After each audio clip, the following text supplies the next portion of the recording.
जितनी भी कहानियां हज़रत नूह अलैहिस्सलाम की क्रिश्चियन सुनाते हैं वो तौरात से लेते हैं, वो इंजील में खुद नहीं।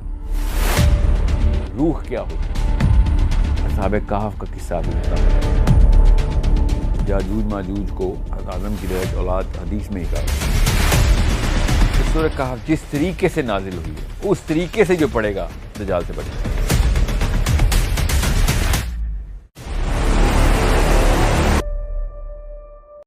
असहाबे कहफ से यहाँ हम करते हैं स्टार्ट, क्योंकि शुरू के जो पहली 10 आयतें हैं उनमें तो उस कन्फ्यूजन को अल्लाह ताला ने दूर किया जो उस वक्त फैलाएगा वो आके। वो दज्जाल कर रहा हो किस मर्जी तरीके से और जिसी क्या पता इसी टेक्नोलॉजी के थ्रू उसने यही वाले रास्ते खोलने हों, मगर सूरज दाईं तरफ से नहीं निकलता था। अल्लाह ने कहा है जब सूरज निकलता था अगर तुम उसको देखते तो गार की दाईं तरफ से सिरकता हुआ निकल जाता। ठीक है, क्योंकि ज़मीन अपने मदार के गिर्द जब घूमती है तो वो ऐसे घूम रही है ना, ये वाला हिस्सा तो सूरज के गिर्द घूम ही नहीं रहा, ये तो एक ही तरफ देखता है सूरज को। तो मैंने और ये घूम तो रहा है ऑफ कोर्स, ये ना कोई मतलब है कि ये घूमने खड़ा हुआ है, स्टेशनरी नहीं ऐसा, मगर जिस एंगल से ज़मीन पे खड़ा हुआ ये वाला शख्स सूरज को दिखता है उस एंगल पे सूरज आसमान पे नहीं नजर आता, सर पे। वो सिर्फ इन लोगों का सर पे जाता हुआ नजर, क्योंकि ज़मीन इस अपने कुर्रे के सेंटर पे घूम रही है ना। ज़मीन का ये वाला हिस्सा ऐसे घूम रहा है,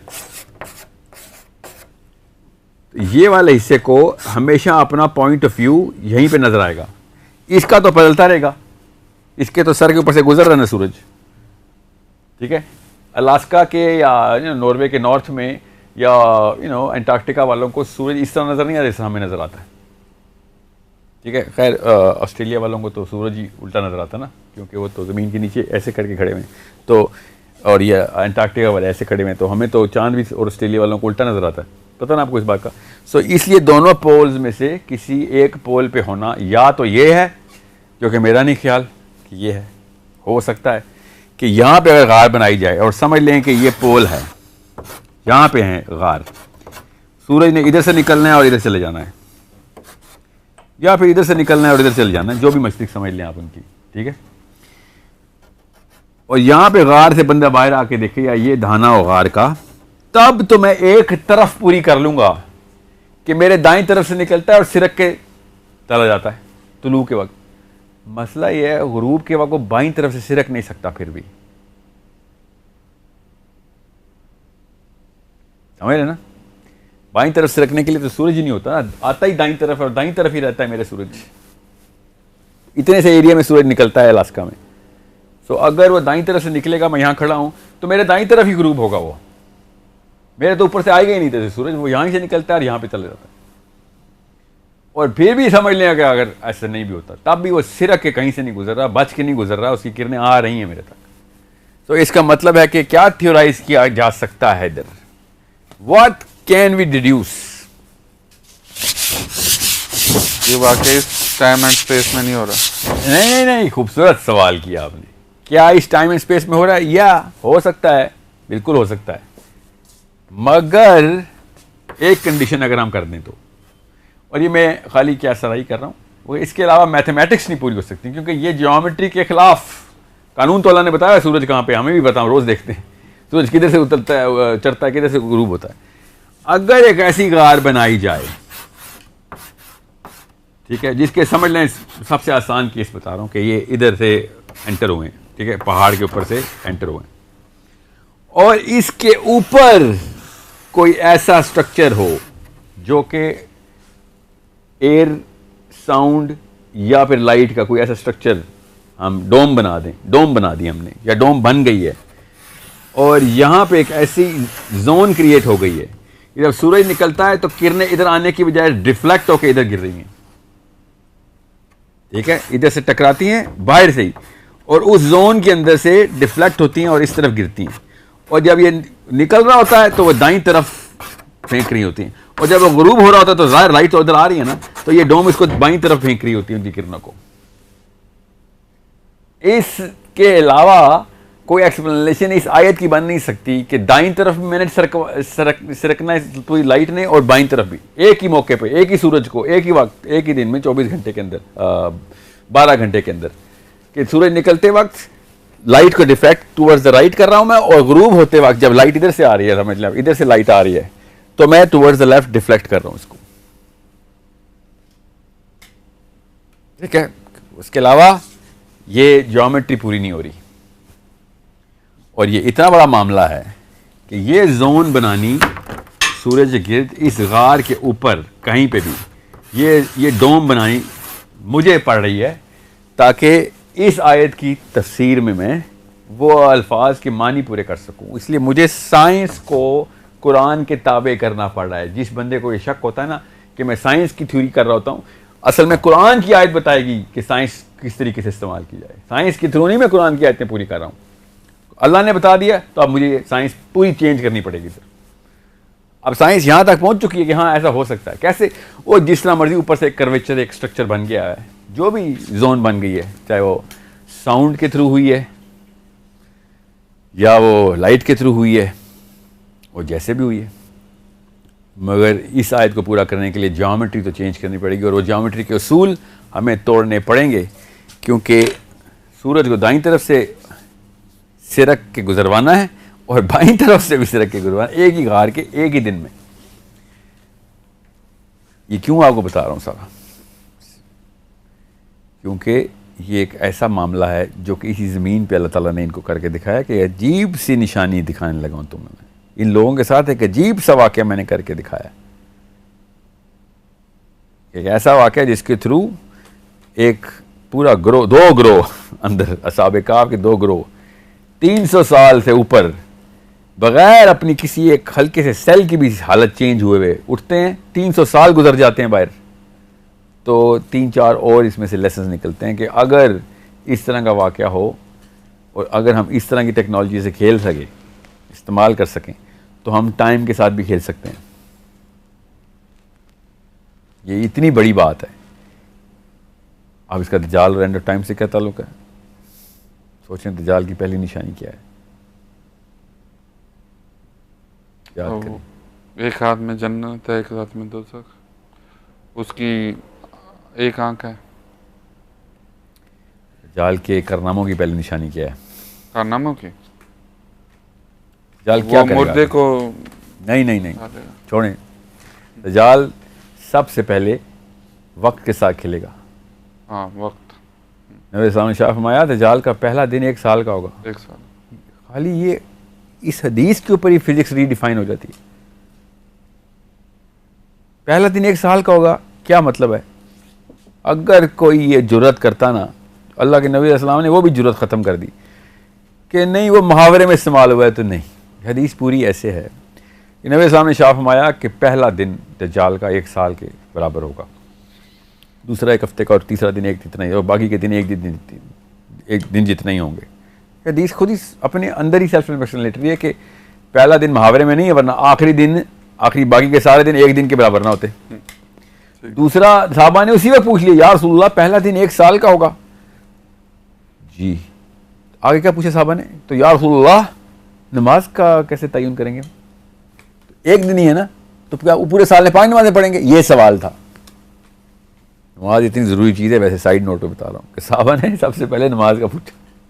नमाज इतनी ज़रूरी चीज़ है, तो अल्लाह के रसूल सल्लल्लाहु अलैहि वसल्लम ने क्या इरशाद फरमाया कि नहीं, 5 नमाजें नहीं पढ़ोगे, आपने वक्त का अंदाज़ा करना है और वक्त के ऊपर 5 नमाजें पूरी करनी है। पूरे साल की नमाजें करनी पड़ेंगी, 365 × 5 नमाजें पूरी करोगे वक्त के अंदाजे कि इतनी देर में ज़ोहर हो चुकी होगी, ज़ोहर पढ़ते हैं, इतनी देर में ज़ोहर, आखिरी नमाज को मेरी इतनी देर हो गई है, इतनी में तो असर करनी चाहिए मुझे। जैसे कि सूरज के गिर्द हम घूम रहे हैं। बहरहाल नमाज से ये बात, तो इस सवाल से इतनी खूबसूरती से ये बात ज़ाहिर हो जाती है कि वक्त थम चुका है, वक्त थम चुका है। मुसलमानों ये गौर से समझ लें कि वक्त को रोकने की टेक्नोलॉजी वो लेके आ रहा है, और हम अभी तक फंसे हैं कि ये फिज़िक्स की बातें हैं तो इस्लाम में नहीं, वो करके दिखा के चला भी गया है। पूरी की पूरी इंसानी बनी नो इंसान को दोज़ख की तरफ धकेल भी गया। क्यों? उसने करके दिखा दिया। किसने कहा? मेरे नबी ने बताया। कोई बहस करके दिखाए। पहला दिन 1 साल का होगा। क्यों ये बारे में बात हो रही है? असहाबे काफ का पहला दिन 309 साल का, दज्जाल का पहला दिन 1 साल का, असहाबे काफ का पहला दिन 309 साल का। कैसे हुआ 309 साल का? अल्लाह भी बताएंगे कैसे किया हमने, अंदर क्या हो रहा था।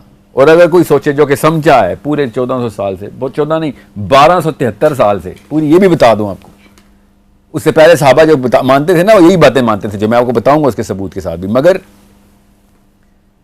पिछले 1000 साल से इन आयतों को ऐसे नजरअंदाज किया गया जैसे कि हर बंदे को समझ आ गई और ये आम सी बात है। ये हर एक को ये समझ आई हुई है। क्या क्या पता था कि सूरज दाईं तरफ से कैसे कतरा के सिरक के गुजरता है, बाईं तरफ से कैसे कतरा के गुजरता है किसी एक चीज को। सूरज, दुनिया में कोई ऐसा खित्ता है दुनिया में जब सूरज निकला हो और उस खित्ते को ना पता चला हो सूरज निकला है? वो दिन ही में नहीं है। दिन का मतलब ही है कि हर चीज रोशन हो गई है। पत्ते पत्ते को पता चल जाता है कि दिन है, फोटोसिंथेसिस शुरू होता है। मगर ये एक ऐसा खित्ता अल्लाह ने बना दिया जिधर से सूरज कतरा के गुजर रहा है दिन के वक्त और शाम के वक्त भी। ये इतना बड़ा वाकया है, हम बस पी गए। कोई जैसे कि हाँ हर बंदा फिजिक्स का PhD है, उसको तो खुद ही समझ आ गई है, ज्योमेट्री भी आती है। भाई मुझे तो नहीं आती, अभी तक तो नहीं समझ आई, ज्योमेट्री तो नहीं समझ आई आयत। ये है दज्जाल और असहाबे काफ को देखने का। सूरह काफ इतनी बड़ी तलवार है, इतनी बड़ी टेक्नोलॉजी है सूरह काफ। और अल्लाह ताला कही जा रहे हैं मैं तुम्हें बताऊं कितनी बड़ी अजीब बात करके दिखाई है मैंने, तुम्हारे रसूलों में उतरती है, करके दिखाओ। और अगले भी कुछ बच्चे तो नहीं थे ना, लाए भी देखें क्या सवाल है कि हमारा जो मसीह है उसको आती है टेक्नोलॉजी सारी, वो करके दिखाएगा। मैं ये ढूंढ रहे हैं वो। इसी नबी इस्लाम ने कहा कि उनका मसीह असल में दज्जाल है, क्योंकि करेगा वो यही काम। किनके लिए? यहूदियों के लिए। अब आपको एक अंदर की बात बताऊं जो आपको कहीं नहीं मिलेगी लिटरेचर में, स्पेशली कन्वेंशनल लिटरेचर में, ये यहूदी लिटरेचर में मिलेगी आपको। इनके पास मूसा के पास एक गिफ्ट में, और मूसा के टाइम पे ताबूत सकीना था, द आर्क ऑफ कॉवेनेंट, उसके थ्रू ये कहानी चल सकती थी, होती भी थी। इन्होंने पूरी दुनिया को फतह कर दिया था। उस आर्क ऑफ द कॉवेनेंट के पीछे मेजर लड़ाई, यहां तक इनकी आपस में लड़ाई हो गई थी। 6 और 6 कबीले बट गए थे आपस में, और आपस में आर्क ऑफ द कॉवेनेंट के पीछे। सलमान ने फिर आर्क ऑफ द कॉवेनेंट किधर कर दी थी, आज तक नहीं मिली।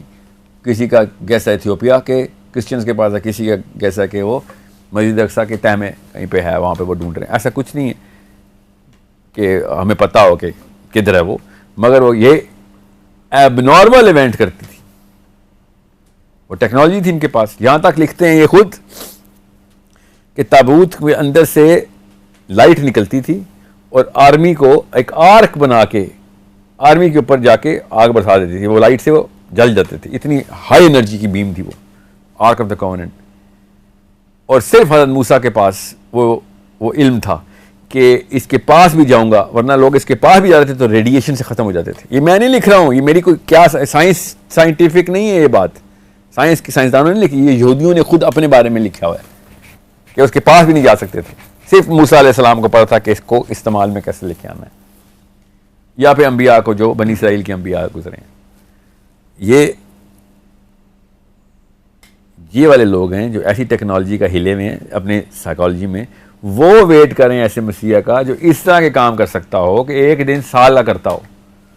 उसके लिए मुसलमानों को बताया गया ये लो तुम्हारा उसका तोड़, हम एक दिन 300 साल करके दिखाते हैं, तुम्हें करके दिखाया भी है। अभी आगे पढ़ें, आपको पता चले मैं क्यों इस बारे में ज़्यादा तफसील कर रहा हूँ। मैं चांस नहीं लेना चाह रहा हूँ कि हम भी गुजर जाएं बस कि हाँ एक थ्योरी की थी, नहीं, ये अल्लाह की आयतें, थ्योरी नहीं। थ्योरी क्या है? आयत को और किस किस तरीके से समझने की एक थ्योरी है, वरना आयत एज इज लॉ है। ये आयत अल्लाह की कसम लॉ है। अपने बच्चों को लॉ की तरह ही बताएं, वरना दज्जाल, अब असली दज्जाल क्या, आम से किसी गली मोहल्ले के दज्जाल के भी ताबे आ जाएंगे जो आए में हम।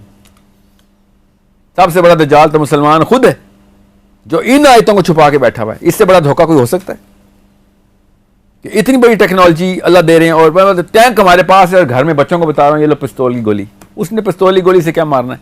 वो पिस्तौल की गोली भी नहीं है, छरे हैं, छरे। इस तरीके से हमें प्रेजेंट हुआ है। आज तक किसको पता था सूरह काफ में चीज़ें? क्यों नहीं पूछते हम कि नबी इस्लाम ने इतनी बड़ी हदीस हमें बताई है कि दज्जाल जो हज़रत नूह से लेके आज तक सारे नबी सारे नबी इस्लाम तक दज्जाल के फितने की इतनी बड़ी वार्निंग देते रहे हैं, उसके पीछे सिर्फ एक हथियार है, सूरह काफ, और किसी को पता ही नहीं है कि सूरह काफ क्या है। पूछ लें किसी से भी मुसलमान से, जितना मर्जी जो मर्जी लंबी दाढ़ी वाला हो, कितनी मोटी किताबों के ऊपर बैठा हो, पूछें अच्छा सूरह काफ का काम दज्जाल से तो बता दें, मुझे बताना अगर किसी ने आंसर दिया तो। है ही कोई नहीं, बस ये सरजी खत्म कर दिया, ये क्यूरियोसिटी खत्म कर दी है, इसको ब्रेन वॉशिंग कहते हैं। इसलिए मुसलमान पिस गए हैं। अभी मैं सिर्फ 2 आयतों पे पहुंचा हूं, अभी मैं जुल्करनैन पे नहीं आया हूं, हज़रत मूसा और हज़रत खिदर पे नहीं आया हूं। 100 घंटे की डॉक्यूमेंट्री करनी पड़ेगी अगर मैं इस आयत से आयत लेके चला तो खाली गार नहीं समझ आ रही हमें, तो हमने 100 साल 309 साल कैसे समझने हैं? अभी अल्लाह समझाएंगे। चलें आगे।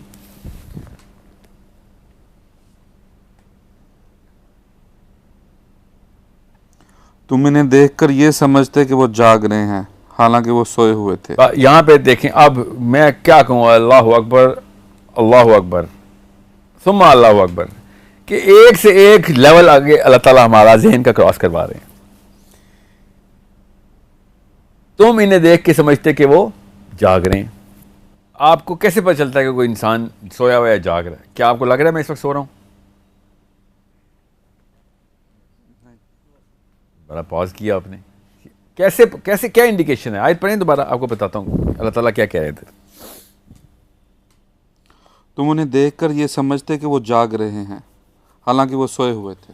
तो इसकी कितनी निशानी हो सकती है एक बंदे के जागने की?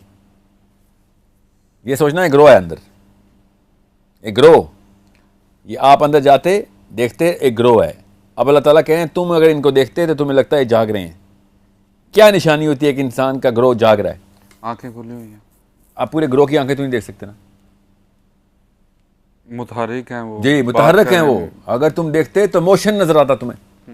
समझ लें, दोनों सिनेरियो ले लेते हैं, और ये दोनों सिनेरियो लेने जरूरी हैं, क्योंकि वरना मेरी राय अपनी राय साबित कर रहा हूँ मैं। तो समझ लें कि सब लेटे हुए हैं और आंखें खुली हुई हैं, और ये मतलब भी लिया जा सकता है इससे कि अगर तुम वाकई इनको एक एक करके देखते तो तुम्हें लगता है ये जाग रहे हैं। हालांकि अरबी की जो इस्तिलाह है उसमें यही है कि अगर हम इनको जमात के तौर पे देखते तो लगता जाग रहे हैं। इसका मतलब है कि कोई बैठे हैं या मोशन में हैं या कोई चल फिर रहे हैं, ठीक है, या फिर कोई भी हरकत और जुम्बिश है, ठीक है।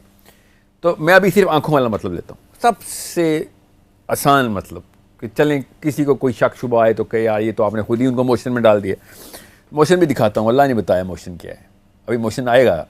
अभी मैं सबसे वीकर मतलब ले रहा हूँ कि उनकी आंखें खुली हुई हैं, हालांकि वो अल्लाह क्या कह रहे हैं, हालांकि वो सोए हुए हैं।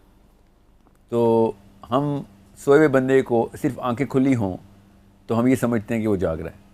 हो सकता है, बिल्कुल हो सकता है, ठीक है। तो ये मिनिमम तरीन मतलब ये है। अब इसका आगे का मतलब ले लेते हैं कि अल्लाह ताला क्यों बता रहे हैं। अल्लाह ताला ने एक एक आयत, एक एक कलमा, एक एक हर्फ चुन के लिखा हुआ कुरान में, याद रखिएगा। ये कैजुअली नहीं बताया हुआ, ये कुछ स्टोरी टेलिंग की किताब नहीं है।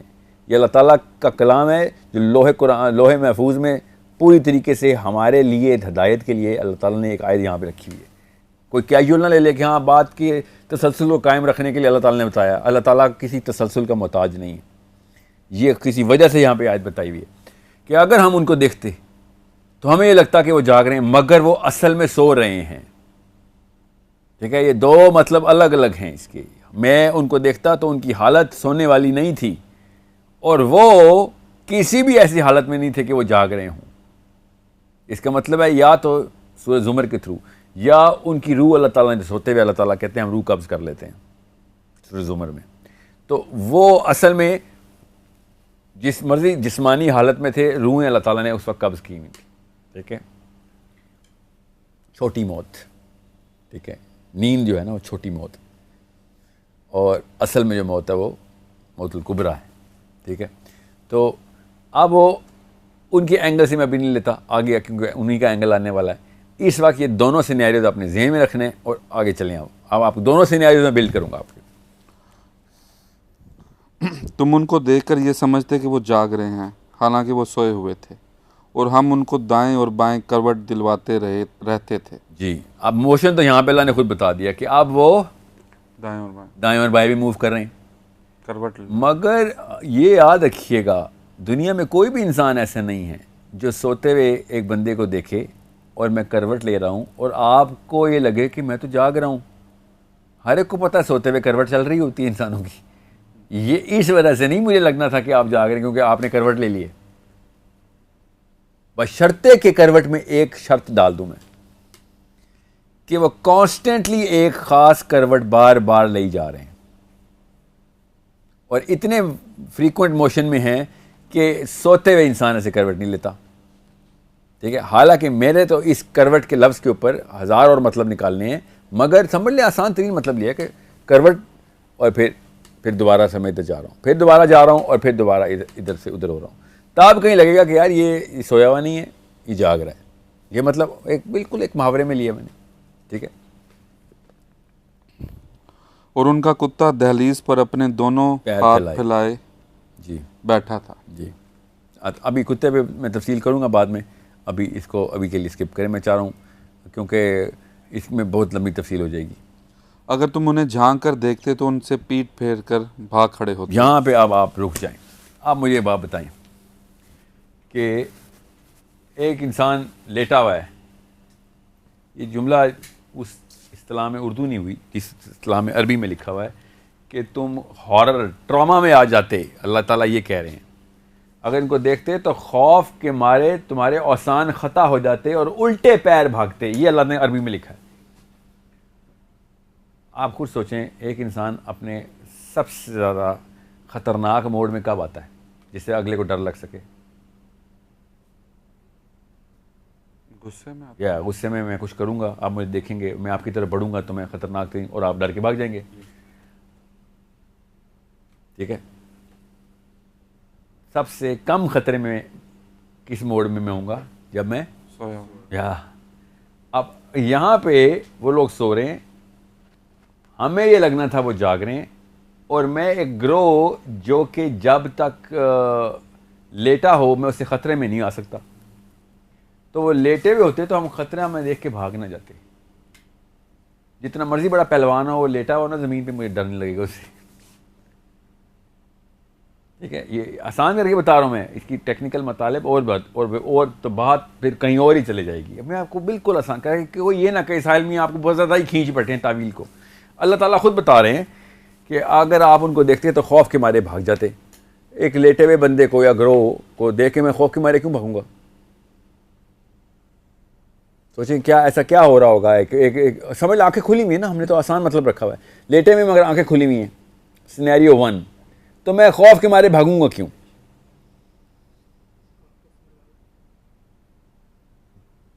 नो, ऐसा तो नहीं है ना कि मैं एक बंदे को लेटे हुए देखूं और खौफ के, ये तो फितरत के खिलाफ है।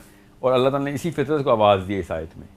खौफ के मारे भागने का मतलब है किसी एक इंसान को किसी ऐसी हालत में देखूंगा तभी खौफ तारी हो जाएगा मेरे पे और उल्टे पैर भागूंगा मैं। तो वो हालत क्या हो सकती है कि जिसके थ्रू ये सारा का सारा मामला खौफनाक हो जाए? सोचें ज़रा, कॉमन सेंस का सवाल है। वो गार के अंदर ही स्पेस में क्या इस तरह हो रहे हैं, मतलब वो फर्श पे नहीं लगे हुए या छत पे नहीं लगे हुए, स्पेस में तैर रहे हैं। एटलीस्ट एक सिनेरियो में ये ऑप्शन पूरी उतरती है कि वो मुअल्लक हैं। मुअल्लक है। जी हाँ, मुअल्लक हैं। और उस सिनेरियो पे ऑप्शन 1 कैसे मैं लगाऊं, जो ओरिजिनल रूल है इसके अंदर, कि अगर तुम देखते तो तुम कहते कि वो जाग रहे हैं। हमने देख के ये सोचना है कि वो जाग रहे। रूल नंबर 1 ये है इसमें, हम जब देखेंगे तो पूरा ग्रोह जाग रहा है, कोई ना कोई मोशन होना ज़रूरी है। मुअल्लक होने से तो ये रूल नहीं पूरा होता ना। रूल नंबर 1 नहीं तोड़ेंगे आप। रूल नंबर 2, रूल नंबर 3 हमें अल्लाह ताला ने बता दिया हुआ है। तो रूल नंबर 1 हम ये है कि हम देखते असल में वो सो रहे हैं, मगर वो हम देखते तो हमें लगता कि वो जाग रहे हैं, और हमें उनके ऊपर अभी खौफ आ जाना है। इनको इस हालत में देखूंगा तो मुझे इतना खौफ आएगा कि मैं चीख मार के भाग जाऊंगा।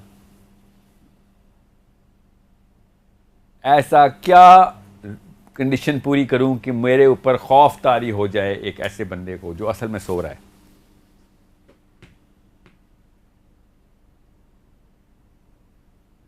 जहन में कुछ तस्वीरें बनाएं, क्या क्या ऑप्शन निकलती है आपके जहन में? यहाँ पे वो ऑप्शन बनानी ज़रूरी है।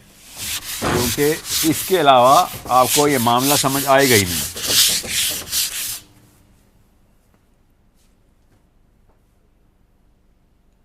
पहला असूल क्या है, अल्लाह ताला ने क्या बताया पहली आयत में, क्या है कि हमारे लिए वो जाग रहे हैं।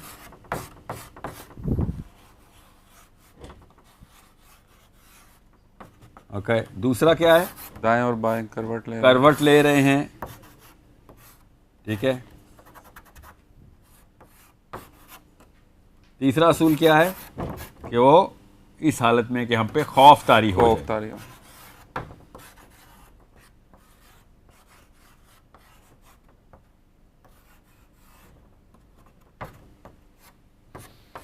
ठीक है,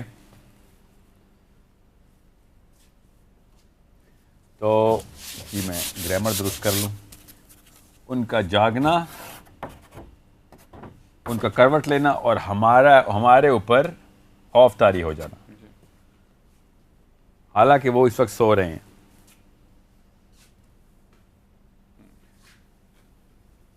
इसमें से सबसे जरूरी कड़ी क्या है?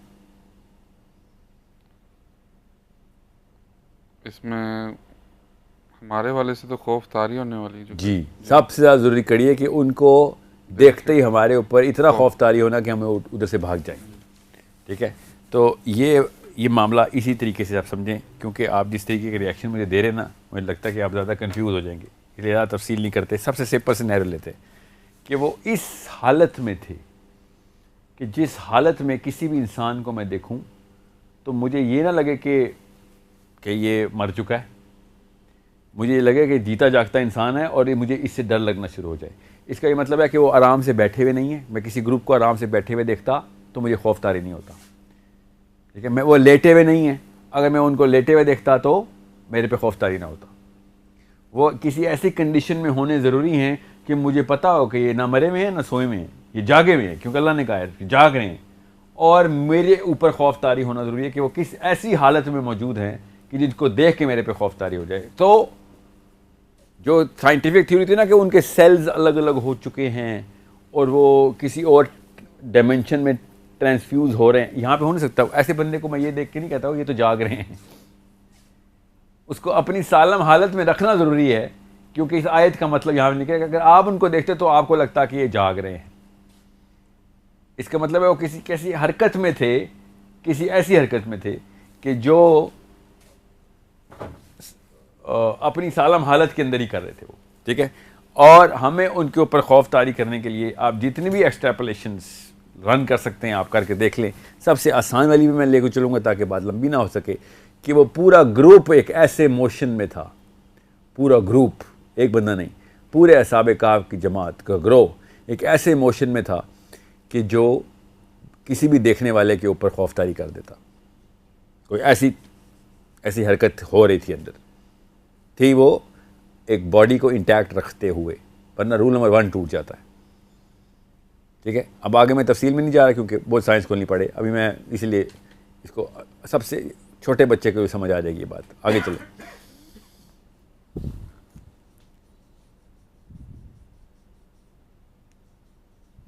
और जैसे हमने उन्हें सुलाया था उसी तरह हमने उन्हें उठा दिया जी, ताकि वो आपस में एक दूसरे से पूछ गुछ आप ना रुक जाए, आप अभी तो उठा करेंगे वो पूछ कुछ। तो जैसे सुलाया था वैसे ही उठाया, इसका मतलब है दोबारा से साउंड प्रोड्यूस हुई है, दोबारा से साउंड प्रोड्यूस हुई, दराबना अला अजान हिम करके सुला दिया है। और इसका मतलब है अल्लाह ने कहा यहाँ पे जैसे जिस टेक्नोलॉजी से सुलाया है, जिस अमर के थ्रू ये वाला काम, उसी अमर के थ्रू दूसरा काम उलट भी है। तो पहले कोई चीज़ इस तरह घूमी है तो अब वो चीज़ इस तरह घूम गई है, जो भी चाबी थी, तो वही साउंड प्रोड्यूस हुई है या एग्जैक्ट उसकी ऑपोजिट साउंड प्रोड्यूस हुई और वो दोबारा से उठ गए। इसका मतलब है जो हमने वो गार बनाया था पहले, उसके ऊपर ये डोम बनाई थी, अब वो जिस वजह से भी बनी थी अब वो ख़त्म, अब मामला नॉर्मल कर दिया गया। समझ गए बात? सो अब एक चीज़ हमने मिस की है इधर, वो यहाँ पे मैं पूरी कर दूँ कि ये जो असूल है ना करवट लेना, इसके थ्रू खौफ जाहिर हो सकता है। ये जो सर्कुलर मोशन है इनका, दाईं तरफ और बाईं तरफ फरिश्ता करवट दे ही जा रहा है सबको। ठीक है, अगर फरिश्ता करवट देता हो, फरिश्ता तो नहीं नज़र आ रहा, हमें तो नहीं नज़र आता, हमें असहाबे काफ नज़र आता, तो हम पे खौफ तारी नहीं होता कि वो लेटे हुए को करवट दे रहा है। इसका मतलब है कि ये किसी ऐसे सर्कुलर मोशन के अंदर है। एक मतलब ये है, एक मतलब कि जिसके थ्रू हमें ये पता होना ज़रूरी है कि या वो मोशन जो है वो हैबत तारी करेगा देखते हुए कि ये पूरा ग्रुप ऐसे क्यों मूव कर रहा है, ठीक है, जो कि मोहल्लक के करीब करीब ही मैंने कर दिया है, मगर मैं मोहल्लक नहीं कर रहा उनको, क्योंकि मोहल्लक को देख के आप ये नहीं कहते कि ये तो जाग रहे हैं, सोया हुआ बंदा भी मोहल्लक हो सकता है, ठीक है। तो जागने के ऊपर कड़ी बिठानी ज़रूरी है, और नस खौफ की हमने यहाँ पे पूरी करनी है, तो हमें पता चलेगा कि पूरा ग्रोह की ऐसे सर्कुलर मोशन में है या किसी ऐसे मोशन में जिसको करवट के अंदर भी लिया जा सकता है, और वो खौफ को, उसका खौफ तारी करना भी ज़रूरी है, ठीक है। अब अल्लाह ताला ने यहाँ पे बंद कर दिया ये दरवाज़ा दोबारा से, अब ये लोग उठ चुके हैं।